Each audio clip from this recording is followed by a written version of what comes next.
కూలేశ్వరం అని సంబంధం లేకుండా 10th క్లాస్ రిజల్ట్స్కున్న కాళేశ్వరం సంబంధం ఏంది? బసవేశ్వరుని జయంతికున్న కాళేశ్వరానికి సంబంధం ఏమున్నది? మేడే సెలబ్రేషన్స్కి కాళేశ్వరానికి ఏం సంబంధం ఉన్నది? వాడు ఆవు కథ అని చెప్పినారు, ఆవు కథ చెప్పినట్టుగా వేదిక దొరికితే చాలు, మైక్ దొరికితే చాలు, కాళేశ్వరం కూలేశ్వరం ఇంత విషయం చెప్పేటోడు ఏం గౌరవం ఉంది నీకు? కాళేశ్వరం కేసీఆర్ సొంత ఆస్తే? కాళేశ్వరం వల్ల కేసీఆర్ పొలాలకు మాత్రమే పోతున్నాయి నీళ్ళు. ఈ దౌర్భాగ్యపు మాటలు చూస్తే మంట రాకపోతే ఏమవుతుంది? పెట్టని కేసులు పెట్టుకోండి, ఎన్ని కేసులు పెడతాడు? కానీ వారు ఒక మాట అన్నారు, గత ప్రభుత్వం చేసిన అప్పుల కారణంగా నెలకు 30,000 కోట్ల రూపాయల ఖర్చు అవుతుంది. అసలు నాకు లెక్కలు తెలుసా? నాకు నక్కలు కొట్టి పాస్ అయి ఉంటాడు 10th ఇంటర్. బుచనా నెలకు 4,500 కోట్లు వడ్డీ అవుతుండొచ్చు, అసలు వడ్డీ కలిసి. అంతకంటే ఎక్కువ లేదు. రైట్ టు ఇన్ఫర్మేషన్ కింద కేటీఆర్ తీసుకొని చెప్పిండు కదా, 4,500 కోట్లు అబద్ధాలు చెప్తున్నాడు ముఖ్యమంత్రి. 18,000 కోట్ల ఆదాయం వస్తున్నది. అందులో 1/4 దీనికి పెడుతున్నాడు. మొత్తం అప్పులకే జమ కడతలేడు కదా. రెండవది, ఎవరు సృష్టించారు సంపదను? 57 ఏళ్ళ కాంగ్రెస్ పాలనలో, ఈ ముదనష్టం టీడీపీ పాలనలో 62,000 కోట్ల ఆదాయం తెలంగాణది. ఏది 57 ఏళ్ళల్లో ఈ రెండు పార్టీలు కలిసి 57 ఏళ్ళు పరిపాలన చేసినాయి. వీళ్ళ 57 ఏళ్ళల్లో 62,000 కోట్ల ఆదాయం. అంతకుముందు ఆయనది కూడా కలపాలి, బూరుగుల రామకృష్ణారావు, ఆయనది ఒక 5 ఏళ్ళు, 62 సంవత్సరాలు. 62 సంవత్సరాలల్లో 62,000 కోట్లు వాళ్ళు సృష్టించిన ఆదాయం. 9.5 సంవత్సరాలల్లో 2 లక్షల కోట్లు దాటించాడు కేసీఆర్. మరి ఆ వెధవలకు ఎందుకు సాధ్యం కాలే? ఆ పార్టీలకు ఎందుకు సాధ్యం కాలే? కేసీఆర్ ఏమన్నా దేవుని బిడ్డనా? కేసీఆర్కు తెలంగాణ ప్రజల మీద ప్రేమ ఉన్నది కాబట్టి, అభిమానం ఉన్నది కాబట్టి, రైతుల ఆత్మహత్యల పట్ల కన్సర్న్ ఉన్నది కాబట్టి ఎట్లా ఆదాయం పెంచుకోవాలని ప్రయత్నం చేశాడు. ఎంత పెంచిండు? సంవత్సరానికి 15,000 కోట్లు. ప్రతి సంవత్సరం 10,000, 15,000 కోట్లు. ఆ కరోనా ఉన్న మినిమం గ్యాప్ తప్ప. మరి ఆయనే ఆదాయం పెంచుకుంటూ వచ్చాడు. ఇప్పుడు నువ్వు అన్న 12,48,000 కోట్లు కావచ్చు నీకు సంవత్సరానికి వడ్డీ అసలు కలిపి. ఆయన పెంచింది ఎంత? 1,50,000 కోట్లకు పైన ఆదాయాన్ని పెంచింది. అంటే ఆయన పెంచిన ఆదాయంలో 1/3 కూడా కాదు నువ్వు కట్టేది అప్పులు. తర్వాత ఎవరైనా సంసారాన్ని నడిపినోడైతే తెలుస్తుంది. ఎవరైనా సంసారాన్ని నడిపినోడికి ఆస్తులు ఎట్లా పెంచుకోవాలి, అప్పులు ఎట్లా కట్టాలో తెలుస్తుంది.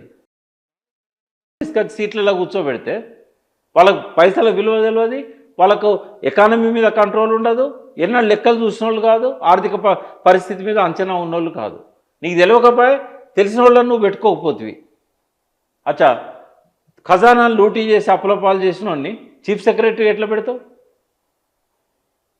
10 బడ్జెట్లు ఆయనగా తయారు చేసింది రామకృష్ణారావు గారు, నమ్మ దగ్గర మిత్రుడు.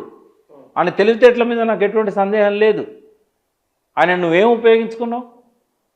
రామకృష్ణారావు గారిని చెప్పాను ఇదే మాట. అప్పుల పాలు చేసిండు చెప్పాను. 10 ఏళ్ళు ఆయన కదా బడ్జెట్ పెట్టింది. మరి ఏం గుర్తించను ఆయనకు చీఫ్ సెక్రటరీ ఇచ్చినావు? Is a fit person. కనీసం ఆయన లోపల ఒక 1% అవగాహన అన్న రేవంత్ రెడ్డి పెంచుకొని ఉంటే ఇన్ని 16 నెలల నుంచి ఆయనతో ఉన్నాడు కదా ఫైనాన్స్ సెక్రటరీగా. కనీసం ఆయన దగ్గర ఆయన పిలిపించుకొని అసలు ఆర్థిక పరిస్థితి ఏంది, కేసీఆర్ ఎట్లా చేయగలిగిండు, ఇన్కమ్ ఎట్లా పెంచిండు, 1,50,000 కోట్ల ఆదాయం ఎట్లా పెరిగింది, కోవిడ్ టైంలో దేశం అంతా మైనస్ గ్రోత్లో ఉంటే కేసీఆర్ ఎట్లా ప్లస్ గ్రోత్లోకి తీసుకురాగలిగిండు, కేసీఆర్ పరిపాలన చేసినంత కాలం డబల్ డిజిట్లో గ్రోత్ రేట్ ఎట్లున్నది, ఈ అప్పులు ఎందుకు చేసిండు, దేనికి పెట్టిండు, ఒక్కనాడన్నా అడిగినావా? అంటే అడిగి ఉంటే కనుక కావాలని బురద తల్లుతున్నావు. అప్పుల పాలు చేయడం కాదు కేసీఆర్, ఖజానాను 3 రెట్లు పెంచిండు. అందులో అప్పులు ఎంత? ఒక ఎంట్రీకి అంత 85% క్యాపిటల్ ఇన్వెస్ట్మెంట్ చేశాడు. నువ్వేం చేసావు? 1,50,000 కోట్లు తీసుకొచ్చి నువ్వు కట్టింది అప్పులు ఆ డబ్బులతో కాదు. అప్పులకు వడ్డీ కట్టడానికి కావాల్సినంత ఖజానాను కేసీఆర్ తయారు చేసిపోయిండు. తెలియదు ఒక్క మాటలు. నీళ్ళ గురించి తెలియదా? ఆర్థిక పరిస్థితి తెలియదా? రేవంత్ రెడ్డిని అంటే నాకేం రాదు, కానీ సోయి తెచ్చుకోవాలి కదా ఈ ఎడ్డిగుడ్డి తెలంగాణ ప్రజలు. రీ ఇంజనీరింగ్ అవసరం లేదు చేయడం వల్ల ఏం జరిగింది అనేది ఎవరా చెప్పేది? ఎవరు అనాలి రీ ఇంజనీరింగ్ అవసరం లేదని? ఎవరు అనాలి? తలకాయల నీళ్ళ సో ఇన్నోడు అనాలి ఆ మాట. ఎవడు అనుమానం చెప్పు. నీళ్ళ గురించి కొంచెం పరిజ్ఞానం ఉన్న వచ్చి నా ముందర కూర్చోబెట్టి ఇది రీ ఇంజనీరింగ్ అవసరం లేదని చెప్పమను. ఎవరు అనాలి ఆ మాట? ఖమ్మం జిల్లా తుమ్మల నాశనం కూర్చోబెట్టు. సీతారామ ప్రాజెక్టు రీ ఇంజనీరింగ్ అవసరం లేకుండే కేసీఆర్ అనవసరంగా చేసిండని తుమ్మలతో చెప్పి.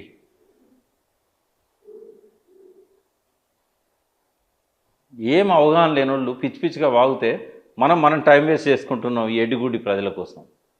ఆ వాగిన మాటలన్నీ ప్రజలకు నేరుగా పోతున్నాయి. వాడు మాట్లాడే తప్పు అని చెప్పడానికి నీలాంటి వాడితో నేను కూర్చొని గంటల గంటలు మాట్లాడాల్సి వస్తున్నది. రక్తం సలసల కాగుతుంది బుచ్చన్న. చాలా మీరు ఎందుకు అరే కన్సర్న్ ఉందబ్బా ప్రజల కోసము. అందుకే నేను ప్రేమ ఉన్నది కాబట్టి ప్రజలను తిడుతున్నా. దౌర్భాగ్య పరిస్థితికి మీరు కారణమని. సరే ఇప్పుడు మార్చలేం కదా మనం. ఈ 2 ఏళ్ళ శ్రేణితోని మనం కొనసాగాలి. కానీ మీరు సరిగ్గా మనం 7.5 కింద వెళ్ళిపోతే అప్పుడు టీఆర్ఎస్ మీద కోపం అయ్యింది మీరు. నేను అనేది ఏంటంటే టీఆర్ఎస్ చేసిన పనులు చెప్పుకోలేక ప్రజలకు అర్థం చేయలేకపోయింది అని కోపం వచ్చింది.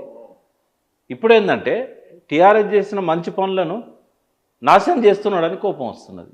ఎక్కడ కూలిపోయినాయి. నాకు బాగా కోపం వచ్చింది ఏంటంటే కూలేశ్వరం అనే పదం వాడినందుకు. చూడు బుచ్చన్న, కోదండరాం అంటే నాకు చాలా గౌరవం. పాషం యాదగిరి అంటే నాకు అన్నతో సమానం. నేను వాళ్ళని కూడా స్పేర్ చేయలేదు, మీకు గుర్తుండాలి. మేడిగడ్డ ప్రమాదం జరిగినాక నేను అప్పుడు అమెరికాలో ఉన్న 10 రోజుల తర్వాత వచ్చిన. అనగూడని మాటలన్న వాళ్ళని అంటే నేను ఎవరిని లెక్క చేయా. రేపు కేసీఆర్ ఇట్లా అన్నా కూడా కేసీఆర్ని కూడా స్పేర్ చేయ నేను. నాకు తెలంగాణ ప్రజల పట్ల కన్సర్న్ ఉంది, వాళ్ళ అవసరాల పట్ల కన్సర్న్ ఉంది, వాళ్ళ అమాయకత్వం పట్ల కన్సర్న్ ఉంది. ఇంత మంచిగా చేసినా కూడా మళ్ళీ శనిని ఎత్తిన పెట్టుకున్నారు కదా. రేపు ఇట్లా నేను అనకపోతే ఈ ప్రజలు ఏం చేస్తారు తెలుసా? 2 సార్లు వాడిని గెలిపించినావు, ఒకసారి వీడిని గెలిపించినావు అని ఇంకోసారి ఇంకొకరిని ఎత్తి మీద పెట్టుకుంటారు. అట్లా కాదు కదా. నీకు ఎవడు మంచి చేస్తున్నాడో నీకు సోయి రావాలి. రేవంత్ రెడ్డి మంచిగా చేస్తే మళ్ళీ గెలిపియండి, నేను వద్దానా. ఇప్పటిదాకానైతే ఆయన చేస్తలేడు. ఇంకా 3.5 ఏళ్ళ టైం ఉండొచ్చు. చేస్తే గెలిపియండి, వద్దా అంటున్నానా? నేను కేసీఆర్నే గెలిపిమని చెప్తున్నానా? కానీ కంపేర్ చేయండి. రేవంత్ రెడ్డి కంటే కేసీఆర్ బాగా చేశాడు అనుకో, మళ్ళీ ప్రయోగాలు చేయకండి. ఇంకో వాళ్ళని తీసుకురావాలని ఎత్తున పెట్టుకోవాలని ప్రయోగాలు చేస్తే నాశనం అయ్యేది ఎవరు? ఇలా కేసీఆర్కు, కేటీఆర్కు, హరీష్ రావు గారికి ఏమైనా నష్టం జరిగిందా? వాళ్ళు మంచిగానే ఉన్నారు కదా. వాళ్ళ ఇళ్ళలో వాళ్ళు ఉంటాను, కొంత టైం దొరికింది ఆరోగ్యాన్ని సరి చేసుకోవడానికి. వాళ్ళకి ఏం నష్టం జరిగింది? నష్టపోయేటోళ్ళు ఎవరు? ఓట్లు వేసిన వాళ్ళు మీరు కదా. ఇలా ఆత్మహత్యలు చేసుకునేటోళ్ళు ఎవరు? మీరు కదా. ఇలా పంటలు ఎండిపోతూ ఉంటే బాధపడుతున్న వాళ్ళు మీరు కదా. ఇలా రైతు బంధు రాక అప్పులు చేస్తున్న వాళ్ళు మీరు కదా. మీరు చేసిన కర్మకు మీరే అనుభవిస్తున్నారు. కర్మ సిద్ధాంతం నేను నమ్మను, కానీ వాస్తవంగా ఇలా కళ్ళకు కనబడుతూ ఉన్నది. వాళ్ళు చేసిన తప్పుకు వాళ్ళు బలైపోతున్నారు. ఇంత చెప్పేది ఎందుకు, ఇంత తిట్టేది ఎందుకు? ఎడ్డోళ్ళు గుడ్డోళ్ళు అని అంటే ఇంకోసారి ఇట్లా ఉండొద్దు అని. వాళ్ళ మీద ప్రేమతోనే మాట్లాడుతున్న మాటలు ఇవి. కోపంతో మాట్లాడుతున్నా వాళ్ళ మీద ప్రేమతో మాట్లాడుతున్న మాటలు. వాళ్ళకి అర్థమైతే సంతోషం, అర్థం కాకపోతే మాకు పోయేదేముంది?